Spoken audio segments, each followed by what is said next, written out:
Miaka minne ya rais wetu mpendwa Dr. Samia Suluhu Hassan, katika jimbo la Itilima tumepokea zaidi ya bilioni 88, lakini tunaendelea kupokea. Tumetengeneza miundombinu ya barabara, miundombinu ya maji, utawala, afya, vituo vya afya, zahanati.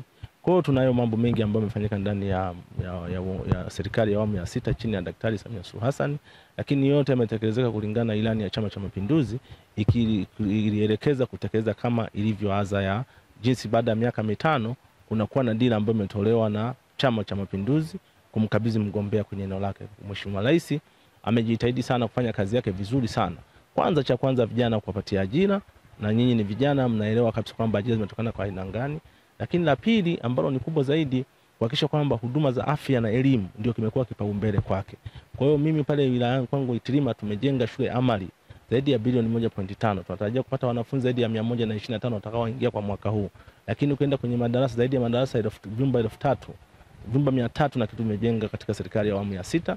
Lakini na elimu, unajua kuna madarasa si bora madarasa, lakini madarasa ndio na kiwango cha hali ya juu. Kwa hiyo tunaendelea kusema kwamba serikali ya Chama cha Mapinduzi chini ya Daktari Samia Suluhu Hassan imefanya kazi yake vizuri katika mazingira ambayo kila mwananchi na raia inaridhisha. Lakini hali ya barabara yanaendelea kuimarika, lakini kulingana hali ya mvua, na leo tuko kwenye bajeti ya barabara. Kwa hiyo mtaona trilioni na trilioni zimekuja kutolewa kwa ajili ya ujenzi wa barabara. Kwa hiyo tunaamini kabisa barabara yetu itajengwa. Kwa hiyo na barabara moja ina changamoto ya kutoka Luguru kwenda Migato, kwenda Gangabilili, Migato, Shishani na kwenda mpaka Longalomboge na zunguka kuja Ndolelezi.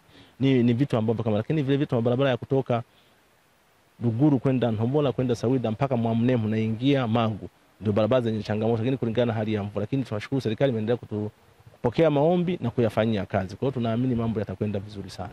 Kulikuwa na swala zima la fence ya hospitali ile ya wilaya. Kulikuwa na fence iko sana na kwanza kupanga ni kuchagua. Tulianza na sehemu ya kwanza kujenga majengo, yameshakamilika na huduma zimeshaanza kutolewa. Naamini serikali ya awamu ya 6 itaendelea kutuongezea, na kwenye bajeti watakuwa wametoweka component kuhakikisha kwamba tunatengeneza fence ambayo itakayokuwa sasa chachu ya kuzuia wanyama wakali, lakini na kutoa huduma iliyo nzuri zaidi.